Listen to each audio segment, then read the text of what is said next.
Good morning students. આજે આપણે એક નેક્સ્ટ થિયરી બાહ્ય સંવર્ધન પ્રયુક્તિ એટલે શું અને તેનું મહત્વ શું છે એ જોઈએ.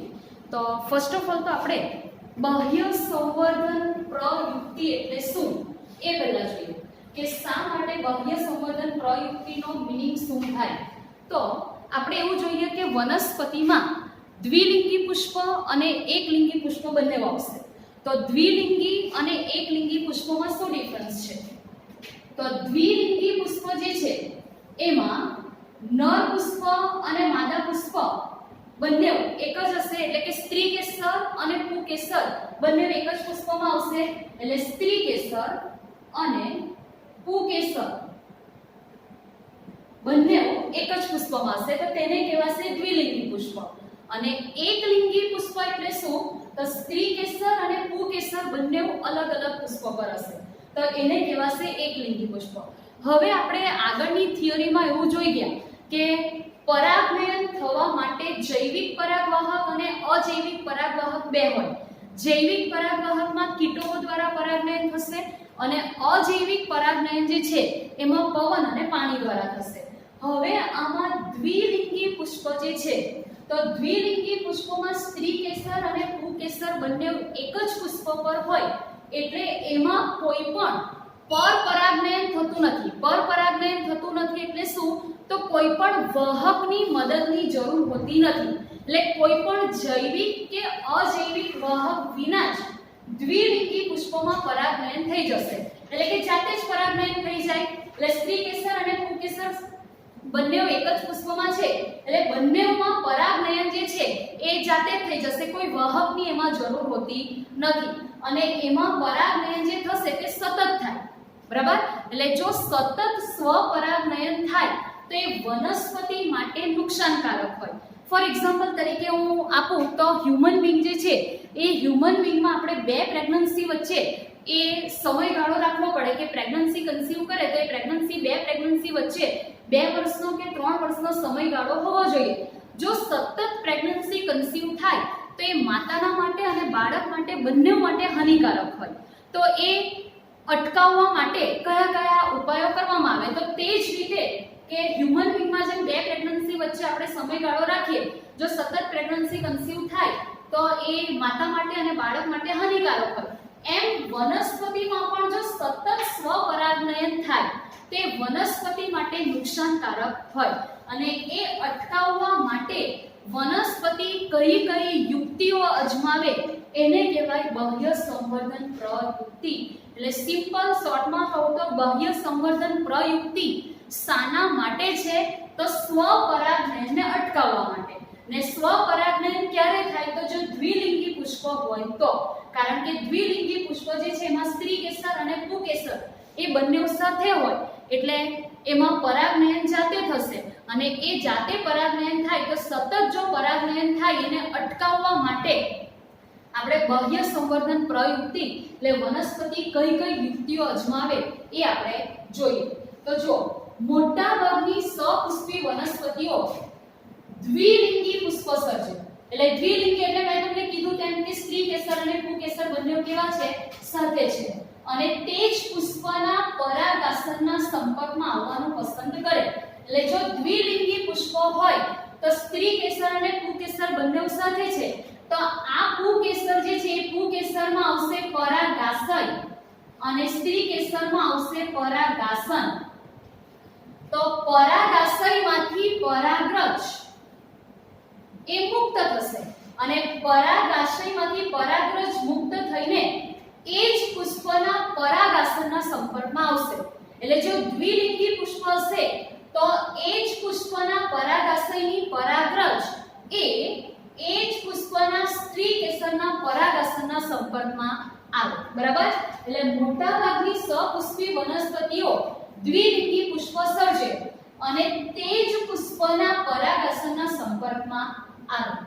અને સતત જો સ્વપરાગનયન થાય તો તેના લીધે અંતઃસંવર્ધન દબાણ સર્જાય છે. એટલે અંતઃસંવર્ધન દબાણ એટલે શું? તો પુષ્પમાં અંદર એ શું થાય? તો તકલીફ થાય, એટલે કે અંતઃસંવર્ધન અંદર દબાણ ઉત્પન્ન થાય છે, વનસ્પતિ માટે શું છે? તો નુકસાનકારક.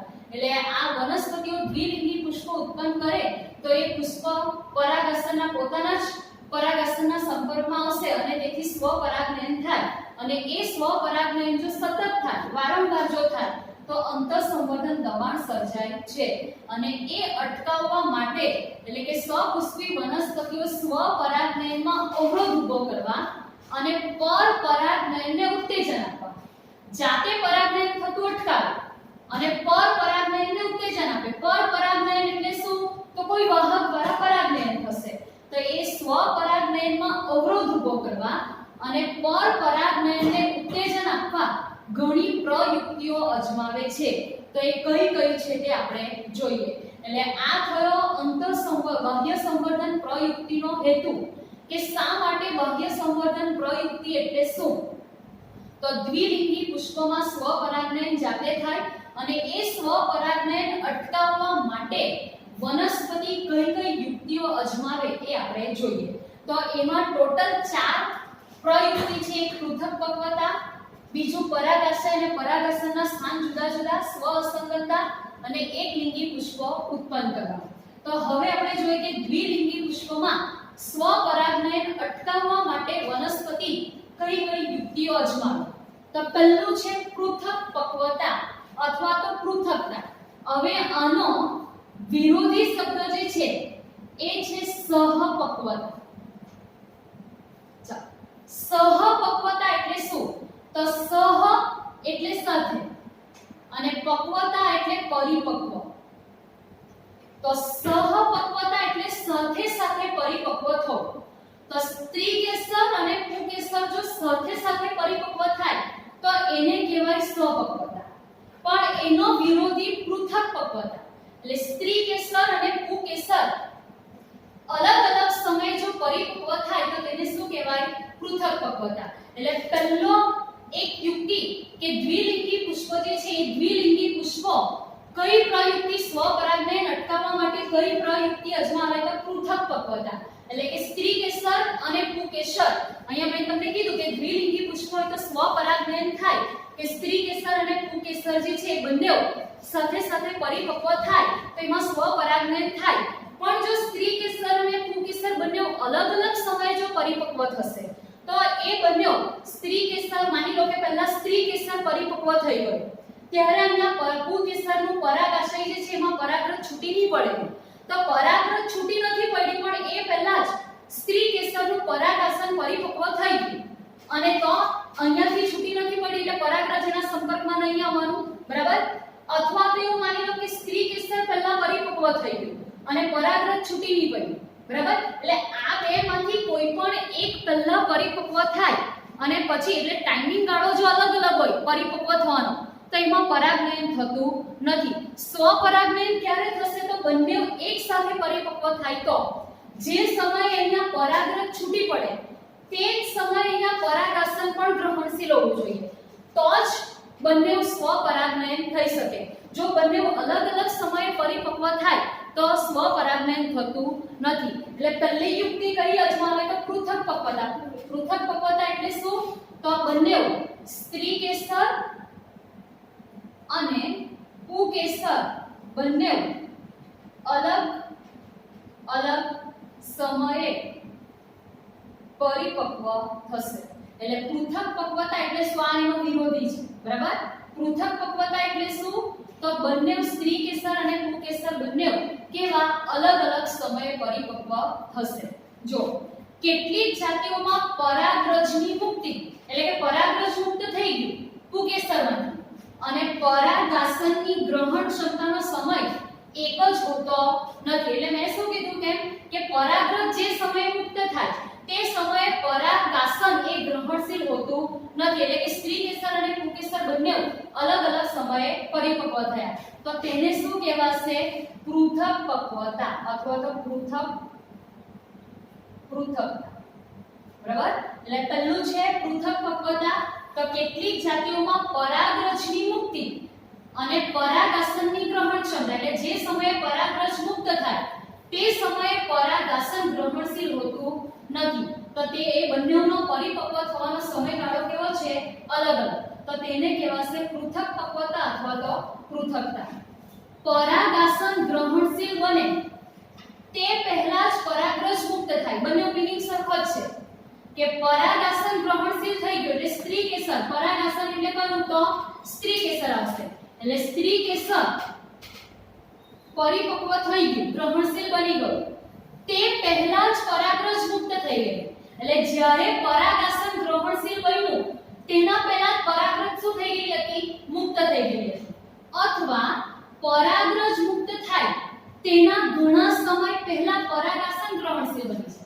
એટલે બંને ઓપોઝિટ આવ્યું કે પરાગાસન ગ્રહણશીલ બન્યું તે પહેલા પરાગરજ મુક્ત થઈ ગઈ, અથવા તો શું થાય કે પરાગરજ મુક્ત થાય તે પહેલા પરાગાસન. એટલે બંનેનો સમયગાળો કેવો થયો? અલગ અલગ. બરાબર. એક્ઝામ્પલ તરીકે શું આવ્યું આમાં? પામ્સ. એક્ઝામ્પલ યાદ રાખજો આમાં કે પરાગાસન ગ્રહણશીલ બન્યું તે પહેલા પરાગરજ મુક્ત થાય અથવા પરાગરજ મુક્ત થાય તેના ઘણા સમય પહેલા પરાગાસન શું થયું? ગ્રહણશીલ બન્યું. એટલે બંને આ પામ્સ વનસ્પતિ જે છે એમાં બંને સ્ત્રી કેસર અને પુંકેસર જે છે કેવું છે? તો અલગ અલગ સમયે પરિપક્વ થાય. એટલે આ પહેલું પ્રયુક્તિ થઈ પૃથક પક્વતા. એટલે પૃથક પક્વતા એટલે સિમ્પલ મિનિંગમાં જો કહું તો સ્ત્રી કેસર અને પુંકેસર એટલે કે પરાગાશય અને પરાગાસન બંને અલગ અલગ સમયે પરિપક્વ થશે અને એમાં એક્ઝામ્પલ આવશે પામ્સ. બરાબર. ચાલો ત્યાર પછી બીજી પ્રયુક્તિ પરાગાસન અને પરાગાશય ના સ્થાન અલગ અલગ. હવે જે દ્વિલિંગી પુષ્પ છે તો એ દ્વિલિંગી પુષ્પ જે છે એમાં પણ મોટે ભાગે વનસ્પતિમાં નર પુષ્પ જે છે એ ઉપરની તરફ હોય અને માદા પુષ્પ જે છે એ નીચેની તરફ હોય મોટે ભાગે. બરાબર. તો નર પુષ્પ ઉપરની તરફ હોય અને માદા પુષ્પ નીચેની તરફ હોય. તો આમાં પરાગાશય અને પરાગાસનના સ્થાન અલગ અલગ. એટલે નર પુષ્પ ઉપર અને માદા પુષ્પ નીચે. તો નર પુષ્પનું પરાગરજ જેવું ઉપરથી સ્ફોટન થશે અથવા તો પરિપક્વ થઈને પરાગરજ જેવું પડે તે શાના ઉપર પડશે? તો સ્ત્રી કેસરના પરાગાસન ઉપર. એટલે આમાં સ્વફલન એટલે કે પરાગનયન થઈ જશે. એટલે નર પુષ્પમાંથી જેવું પરાગરજ છૂટું પડે તે માદા પુષ્પ એને ગ્રહણ કરી લે. પણ આમાં જો આપણે લોકેશન એનું ચેન્જ કરી દઈએ એટલે પુષ્પ શું કરશે કે માદા પુષ્પ ઉપરની તરફ અને નર પુષ્પ કેવું? નીચેની તરફ. એટલે બંનેના સ્થાન કેવા? અલગ અલગ. હવે જો માદા પુષ્પ ઉપરની તરફ આવશે અને નર પુષ્પ નીચેની તરફ આવશે તો નર પુષ્પમાંથી જે પરાગરજ છૂટી પડવાની તે નીચે પડી જશે. આ માદા પુષ્પના સંપર્કમાં આવવાની નથી. એટલે આમાં બંનેનું લોકેશન શું થયું? ચેન્જ થયું. એટલે બીજી પ્રયુક્તિ કઈ? તો પરાગાશય અને પરાગાસનના સ્થાન કેવા? અલગ અલગ. એટલે કેટલીક જાતિઓમાં પરાગાશય અને પરાગાસન જુદા જુદા સ્થાનોએ આવેલા હોય. એટલે તમને ફિગરમાં ટેક્સ્ટબુકમાં બતાવ્યું છે. અહીંયા નીચે જે છે એ પરાગાસન છે અને ઉપર પરાગાશય. પરાગાસન અને પરાગાશય એટલે ઉપર પરાગાશય એટલે પુંકેસર અને અહીંયા નીચે સ્ત્રી કેસર. બરાબર. તો આ પુંકેસરમાંથી જે પરાગરજ છૂટી પડે તે પરાગાસન અહીંયા ગ્રહણ કરે. પણ જો આ લોકેશન ચેન્જ થઈ જાય કે પરાગાસન ઉપરની તરફ અને પરાગાશય નીચેની તરફ આવે તો આ પુંકેસરમાંથી જે પરાગરજ છૂટી પડે તે સ્ત્રી કેસરના સંપર્કમાં આવતી નથી. તો પણ આપણે સ્વપરાગનયન અટકાવી શકીએ. એટલે કેટલીક જાતિઓમાં પરાગાશય અને પરાગાસન બંને એટલે કે પરાગાશય અને પરાગાસન બંનેના સ્થાન કેવા હોય? તો અલગ અલગ હોય. આથી તે જ પુષ્પના પરાગાસનના સંપર્કમાં પરાગરજ ક્યારેય આવી શકતી નથી. એટલે કોઈ આ એક પુષ્પ છે તો આ એક પુષ્પમાં પરાગાશય અને પરાગાસન. પરાગાશય ઉપર છે અને પરાગાસન નીચે છે. તો પરાગાશય ઉપર છે એટલે પરાગાશય પુંકેસરમાંથી અહીંયા પરાગાસન ઉપર પુંકેસરમાં પડ્યું તો આમાં પરાગાશયમાંથી પરાગરજ જે છે પરાગાસન ઉપર પડ્યું. પણ જો આ જ પુષ્પમાં પરાગાસન ઉપરની તરફ આવી જાય અને પરાગાશય નીચેની તરફ આવી જાય. બરાબર. આમાં મેં નીચે કીધું તેમ કે અહીંયા ન પરાગાશય નીચેની તરફ આવી જાય અને પરાગાસન જો ઉપરની તરફ આવે તો અહીંયા જે પરાગાશયમાંથી પરાગરજ પડે તે અહીંયા પરાગાસનના સંપર્કમાં આવી શકતી નથી. એટલે બીજું કે આ પરાગાશય અને પરાગાસનના સ્થાન જો અલગ આપણે કરી દઈએ તો એ પરાગરજ અને પરાગાસન બંને એકબીજાના સંપર્કમાં આવી શકતા નથી. એક્ઝામ્પલ તરીકે એમાં છે પ્રિમ્યુલા. આ બંને પ્રયુક્તિઓ સ્વફલનને અવરોધે. સ્વફલન એટલે જાતે ફલન થઈ શકતું નથી. આમાં પણ સ્વફલન થયું, બંને સ્ત્રી કેસર અને પુંકેસર બંને અલગ અલગ સમયે પરિપક્વ થયા. આમાં શું થયું કે લોકેશન ચેન્જ કરી દીધું, સ્ત્રી કેસર ઉપરની તરફ અને પુંકેસર નીચેની તરફ, એટલે બંને એકબીજાના સંપર્કમાં આવી શકતા નથી. ચાલો, ત્રીજી પ્રયુક્તિ છે સ્વ અસંગતતા. એટલે શું? તો જે પ્રયુક્તિ અંતઃસંવર્ધનને અટકાવે, એટલે અંતઃ એટલે અંદર કંઈક અવરોધ ઊભો કરશે તેને સ્વ અસંગતતા કહેવાય. એક્ઝામ્પલ તરીકે એમાં છે માલવા. આ એક જનીનિક ક્રિયાવિધિ છે. હવે જનીનિક ક્રિયાવિધિ કેમ કીધી? તો તે સ્વપરાગને રોકીને. હવે સ્વપરાગ એટલે પોતાની જ પરાગ, પોતાની જ પુષ્પની જો પરાગરજ હોય તો તેને શું કહેવાય? સ્વપરાગ. સ્વપરાગને રોકીને સ્ત્રી કેસરમાં પરાગરજના અંકુરણ અને પરાગ નલિકાના વિકાસને અવરોધી અંડકોને ફલિત થતા અટકાવે. હવે આમાં સિમ્પલ શું કહેવા માંગે? તો આમાં આપણે ઉપર આ પરાગાસન છે અને અહીંયા બીજાશય છે અને બીજાશયની અંદર હશે અંડક. હવે જ્યારે પુષ્પ ઉપર અહીંયા પરાગરજ આવીને બેસે તો એ પરાગરજ અહીંયા પરાગ નલિકા ઉત્પન્ન કરશે અને એ પરાગ નલિકા નરજન્યુ, બે નરજન્યુને અહીંયા અંડકની અંદર મુક્ત કરશે. એ આપણે આગળ જોઈ ગયા છે. તો આમાં પરાગાસન ઉપર એટલે અહીંયા જે પરાગરજ આવી એ પરાગરજનું અંકુરણ થવા દેતું નથી. એટલે અંકુરણ નહીં થવા દેશે એટલે આ પરાગ નલિકાનો વિકાસ પણ અવરોધે. હવે માની લો કે આ પરાગ નલિકાનો વિકાસ જ નહીં થવાનો. આપણે મેઈન કે અહીંયા પરાગરજમાંથી નરજન્યુ, એ નરજન્યુ અહીંયા અંડક સુધી પહોંચે. કોના દ્વારા? તો આ પરાગ નલિકા દ્વારા. અહીંયા જે પરાગરજ છે એ પરાગરજમાંથી નરજન્યુ જે છે એ અહીંયા અંડક સુધી પહોંચે. પણ કોના દ્વારા પહોંચે? તો એ પરાગ નલિકા દ્વારા પહોંચે. તો એ પરાગ નલિકાનો વિકાસ જ જો નહીં થાય, માની લો કે આ પરાગ નલિકાનો વિકાસ જ નહીં થયો, તો પરાગ નલિકાનો વિકાસ નહીં થાય કે અહીંયા નરજન્યુ અહીંયા પહોંચવાના જ કેવી રીતે? બરાબર? એટલે પરાગ નલિકાનો વિકાસ શું કરે? અવરોધે. ને પરાગ નલિકાનો વિકાસ અવરોધે એટલે આ નરજન્યુ જે છે પોતાની પરાગરજના નરજન્યુ એ અંડક સુધી પહોંચી શકતા નથી. એટલે અંડક સુધી જો નહીં પહોંચે તો અંડકમાં ફલન પણ થતું નથી. એટલે આ પ્રયુક્તિ જે છે અંતઃસંવર્ધનને અટકાવે તેને કહેવાય સ્વ અસંગતતા. એક્ઝામ્પલ તરીકે માલવા એ જનીનિક ક્રિયાવિધિ છે અને તે સ્વપરાગને રોકીને સ્ત્રી કેસરમાં પરાગરજનું અંકુરણ, એટલે સ્વપરાગ જે છે અહીંયા પરાગરજ જે છે પોતાની એને અંકુરણ થવા દેતું નથી અને પરાગ નલિકાના વિકાસને અવરોધે. અને પરાગ નલિકાના વિકાસને અવરોધે એટલે અંડકોને ફલિત થતા શું કરે? અટકાવે. બરાબર? એટલે સ્વ અસંગતતામાં સ્વપરાગનું અંકુરણ અટકાવે અને પરાગ નલિકાનો વિકાસ અવરોધે. અને પરાગ નલિકાનો વિકાસ અવરોધાય એટલે અંડકો ફલિત થતા નથી. ત્રીજું, ચોથું, છેલ્લું, એકલિંગી પુષ્પો ઉત્પન્ન કરવા. આપણે મેં તમને કીધું કે સ્વપરાગનયન ક્યારે થાય? તો દ્વિલિંગી પુષ્પમાં. કે દ્વિલિંગી પુષ્પોમાં સ્ત્રી કેસર અને પુંકેસર બંને સાથે હોય તો એમાં સ્વપરાગનયન થશે. પણ વનસ્પતિ આ સ્વપરાગનયનને અટકાવવા માટે એકલિંગી પુષ્પો ઉત્પન્ન કરશે. એકલિંગી પુષ્પો ઉત્પન્ન કરશે એટલે કે સ્ત્રી કેસર અને પુંકેસર, નર પુષ્પ અને માદા પુષ્પ બંને કેવા ઉત્પન્ન થશે? અલગ અલગ. અને અલગ અલગ ઉત્પન્ન થશે એટલે સ્વપરાગનયન થતું નથી. એટલે સ્વપરાગનયન અટકાવવા માટે તે માત્ર એકલિંગી પુષ્પો ઉત્પન્ન કરે. અને એકલિંગી પુષ્પો જો ઉત્પન્ન કરે તો તેમાં સ્ત્રી કેસર અને પુંકેસર અલગ અલગ હશે એટલે એમાં સ્વપરાગનયન થવાનું જ નથી. એક સદની વનસ્પતિ. હવે આ પણ આપણે જોઈ ગયેલા છે. એક સદની વનસ્પતિ એટલે દ્વિલિંગી વનસ્પતિ.